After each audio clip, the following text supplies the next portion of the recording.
talking all things Petal Panther football. This is the Petal Panther Preview Show from El Mariachi Loco in Petal, Mississippi on SuperTalk Hattiesburg 97.3. Now, here's your host, the voice of the Petal Panthers, Mark Easley. Good evening, everyone, and welcome on this Tuesday night. Coming to you live from El Mariachi Loco with the Petal Panther Preview Show.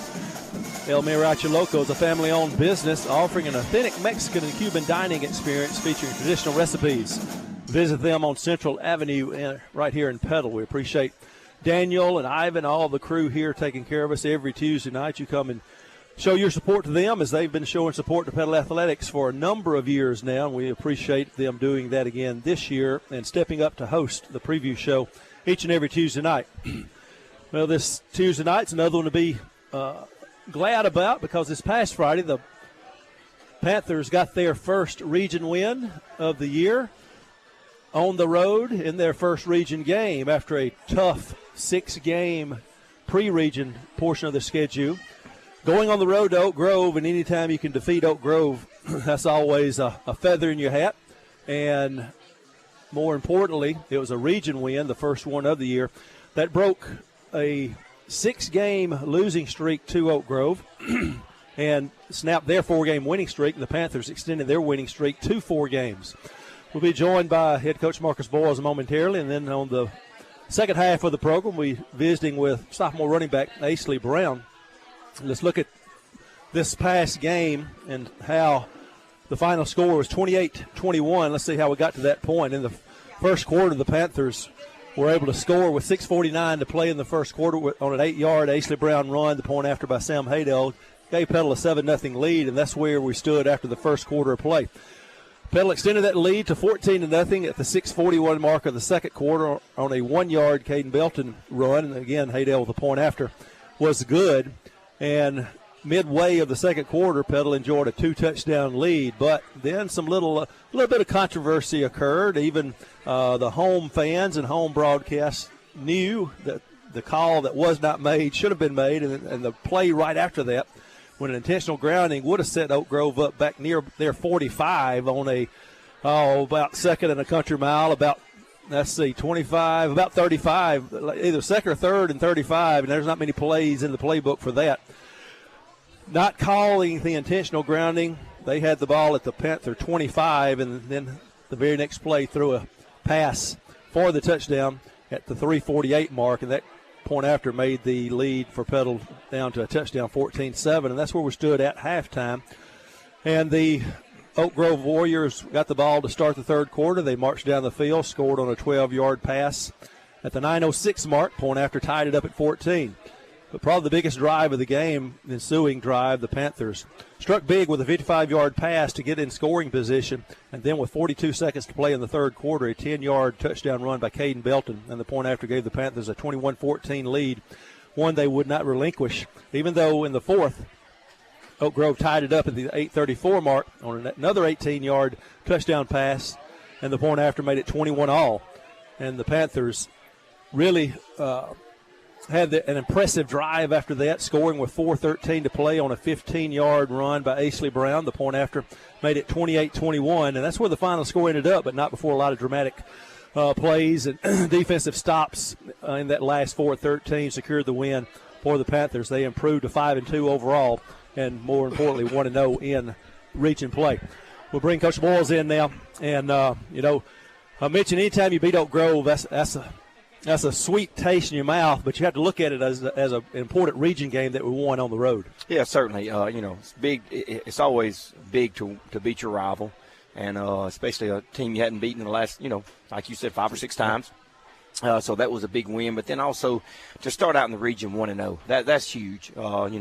Certainly you don't want to start out 0-1. It's not the end of the world if you do, but it just makes life a little easier if you start out 1-0, especially against a really, really good opponent. Looking at the game the other night, I thought, a lot of times when we win the toss, you defer to the second half, but had some injuries on the defensive side of the ball, some that occurred in practice and the week leading up to this game. I don't know if that played had any thing to do with the process of electing to choose to receive on the kickoff, but taking the ball to start with and able to really drive the ball well and score. I thought that was something that gave our guys a lot of confidence, knowing that you could, drive it, pound the ball down the field, and just be a physical football team. And scoring that opening drive was important. It was, and certainly the injuries played a part in us deciding to take the ball, to start the game. And then also, I just felt like that we just need the ball on offense first. I thought to start the game because I know how Oak Grove is. If they get the ball to start with, they go come out in quads, they will come out in empty, they will come out in some kind of crazy formation. And kind of set the tone. So I wanted us to set the tone on offense, and I thought we did. Thought we had a good week of practice. Thought we had a good game plan. I just felt like, we had a chance to do just what we did, and didn't know we was going to eat that much clock. But, I was proud of it because, we knew for us to beat Oak Grove, we was going to have to use the clock. Well, you controlled the line of scrimmage in the first half. We had nearly a 4-minute advantage on time of possession. That first quarter, about even, but the second quarter we had over 3.5 minutes to our advantage on time of possession. And we've always talked about controlling the line of scrimmage, controlling the pace of the game, and it's hard for them to score when their offense doesn't have the football. Yeah, it certainly is. Again, I thought we said going in that we were going to have to win the battle up front on both sides of the ball, and I thought we did. I thought offensively, our offensive line handled them well, and I'm including the tight ends in that group. I thought the running backs ran the ball well, and I thought Caden, we didn't throw it a lot, but I thought he was very, very efficient when we did throw the football. One time he had Easley, his first read, he didn't take it, and that's one of his 3 incompletions was that one, and it should have been a completion if he takes the read. But I thought Caden played really well for us. Well, let's look at the stats. As you mentioned that, only 7 out of 10. Didn't have to throw it a lot. When you run the ball like we ran the football and control the line of scrimmage, we're going to lean heavy on those running backs, and that's what we did. But 7 out of 10 for 146 yards. These are all unofficial by my stats. And that's 20.9 yards per catch. That's pretty efficient right there. Yeah, we will take that all year long, that's for sure. Ran the ball 43 times for 197. That's 4.6 yards per carry. And we had 53 plays for 343 yards, 6.5 yards per play. You don't win a lot of football games, you average 6.5 yards per play. That's right. It makes it, when it's 2nd and 5 or 6, it makes the play calling a lot easier than 2nd and 10.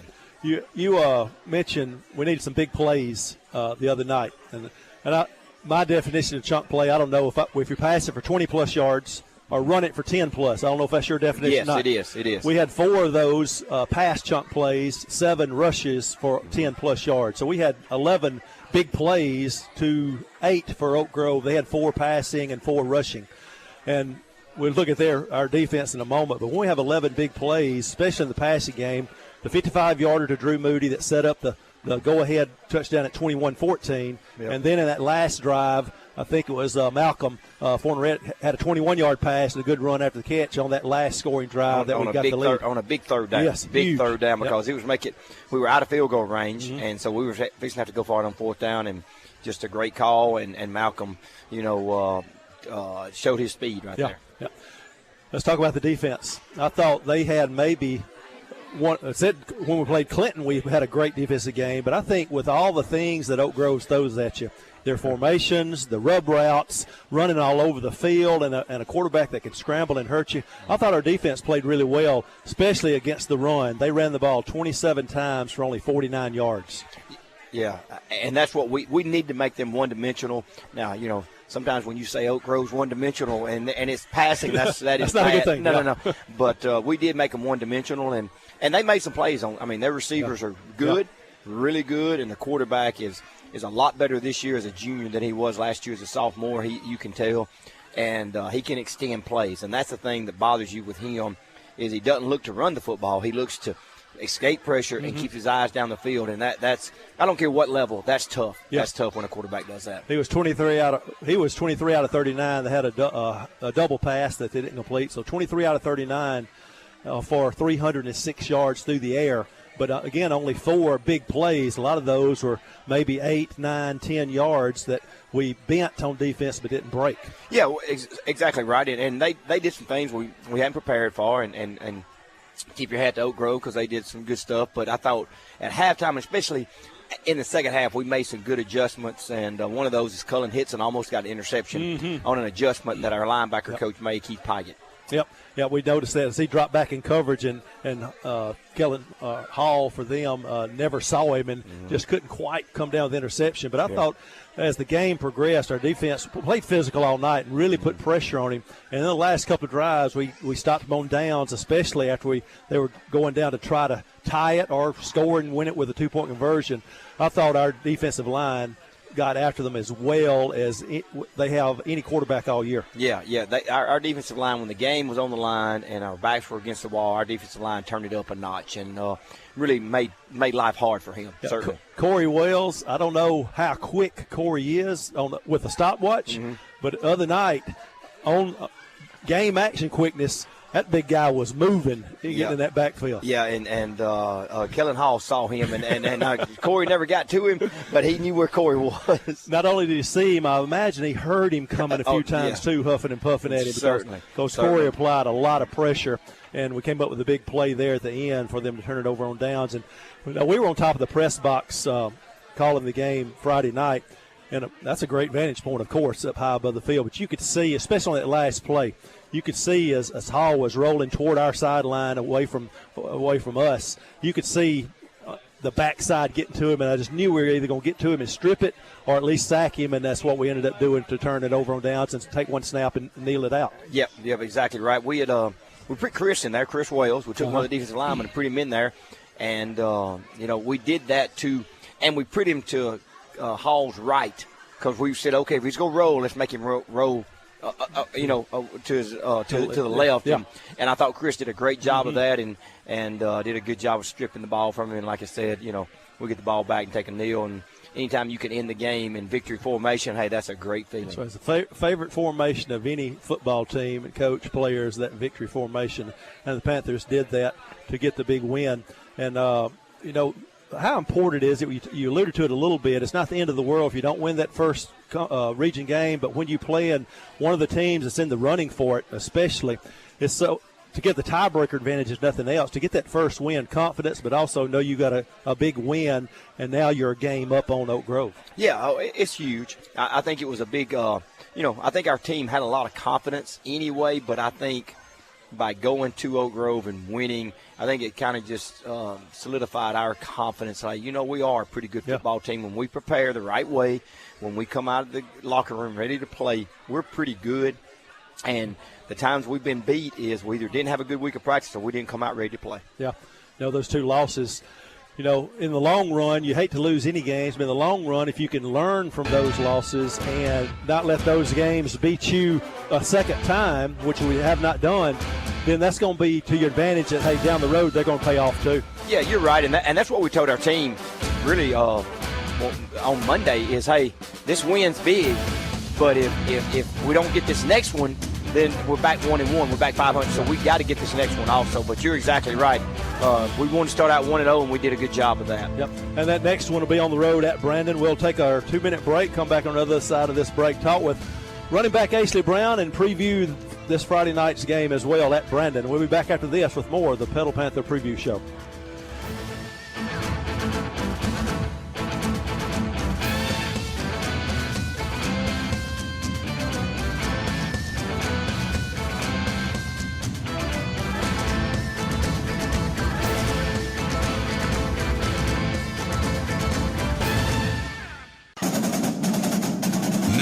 To the Petal Panther Preview Show from El Mariachi Loco in Petal, Mississippi on SuperTalk Hattiesburg 97.3. Welcome back to El Mariachi Loco.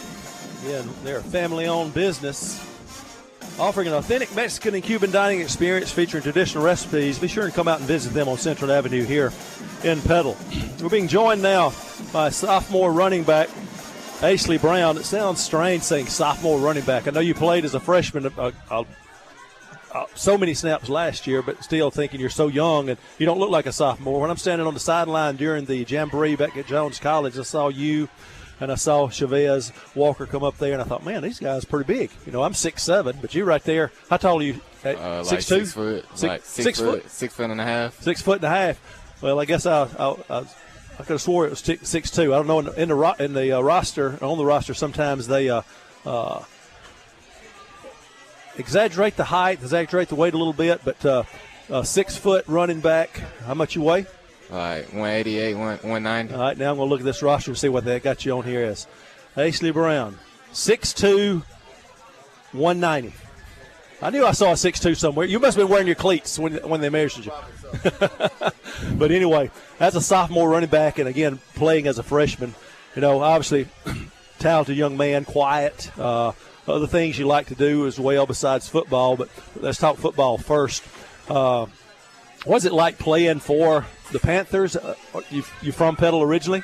Nah, I'm actually from Tupelo. From Tupelo, up in God's country. Come on. When did you move to Petal?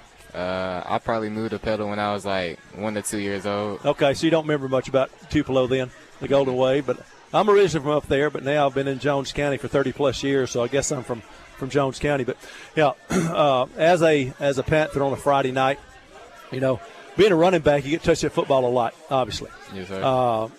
Let's go through what's your pregame routine. I know y'all have a little quiet time, a little nap time Fridays, but what's your routine personally? I usually just wake up and get a breakfast in, and then I have to go to school. I probably don't want to go, but I gotta go. But we usually just lay down and get our minds right, listen to music, and then travel if we have to travel. Or if it's a home game, we just stay inside a little bit longer. You have any superstitions?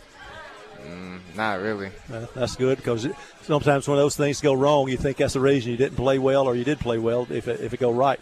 On the field, obviously a lot depends on that offensive line play as your success. And, as I keep up with my rough stats throughout the year, you've got a couple of 100-yard games. Had one this past Friday night where you ran the ball 23 times, 124 yards to what I had you as. But a couple of 100-yard games, had a long of 60. You got 7 rushing touchdowns, averaging 6.3 yards per carry. What is it that you see on the field? Because we talk about your instinct and how you see an opening, how you plant the foot and get north and south up real quickly. You don't have to have a big hole for you to get through. What's going through your mind as you take that handoff and you're looking for the place to run the football? Well, it started off from watching film. The coaches tell me to read the O-line and look like some players that are assigned to look where the linebackers are going and cut off where they're leaving from. So it's a lot of stuff going on in your mind in split seconds. So some of it obviously is mental, but a lot of it's instinct as well, isn't it? Yes, sir. You've been playing football all your life? Somewhat, since I was 6 or 7. 6 or 7? Yeah. Been running back or any other positions? Running back and quarterback. Okay. Well, what about other sports you play? Basketball and track. Well, in basketball I play shooting guard or small forward. Okay. And in track, what do you run? The 100-meter dash. The relays, the 4x1 and 4x2 relays. What's your time in 40? In a 40? Yeah. A 4.4. 4.4? Yes, not sir. Bad, but when somebody's chasing you, I bet you're faster than a 4.4, aren't you? Yes, sir. That was one of the things. You know who Jerry Rice is, right? Yes, sir. Okay. Coach, this younger generation sometimes don't know these older players, but that's it. If you watch Jerry Rice, you timed him on a clock. It wasn't really impressive. But he ran as fast as he needed to run to outrun those defenders, and that sort of gets you in another gear right there. So how does basketball or does one sport help the other sport, basketball, track, and football? Basketball kind of helps with hand-eye coordination, and it probably helps me catch the ball better. And track is just for speed. Mm-hmm. That's about. What do you like to do outside of football?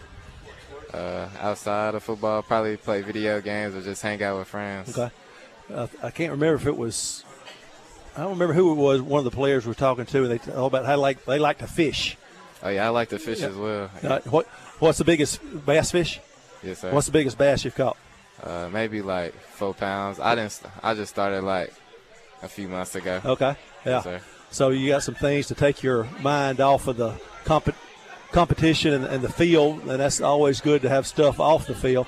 What maybe a little early to ask this as a 10th grader, but what are you interested in doing, majoring in, things like that? Any interest? Have you even thought to that yet? You still got a lot of time, obviously, but I thought about something in engineering, but playing at the next level as well. I always ask every player that comes in here, even though he's sitting to your right, is there a good Coach Boyle story you got for me? I don't have one at the moment. That sounds like Deshaun Jones. What he said, "Hey, I got another year. I'm not going to say anything because he's going to find out what I said."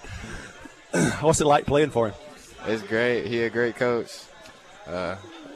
He been helping me the past 2 years, and with our new running back coach, Coach Hud. Yeah, I know. I've seen it on the sideline. I'm sure you've seen it in practice and on the sideline as well on Friday nights. But how quick can he go from calm, cool, and collective to really just getting upset with either a player or an official or whatever? He can get real mad at us for not running hard, or for me dropping a punt. Hey, but like I told him, or like I said to him in our interview last week, that you made up for it on that second one, though, where you bobbled it and then was able to get up the sideline and score on the, I think it was 59-yarder or thereabout. Again, that's all instinct too, isn't it? Yes, sir. I seen an opening to the left, and then I just took it. I appreciate you. It's a pleasure watching you play and the way you play every Friday night with the effort and the energy you play with, because a lot of times you may be a little tired, but they used to keep turning and handing that ball to you, don't they? Yes, sir. Yeah. And as a good running back, that's what you want. Yes, sir. All right. Hey, appreciate your time tonight. Thank you. Easley. Hand that headset to Coach Boyles. Let's talk Brandon football for the last 5 minutes or so here real quick. Now, Coach, I don't know a lot about football, but I know if I've got a running back like Easley, like Chavez, that if I turn and give them the ball enough, I'd be a pretty good coach.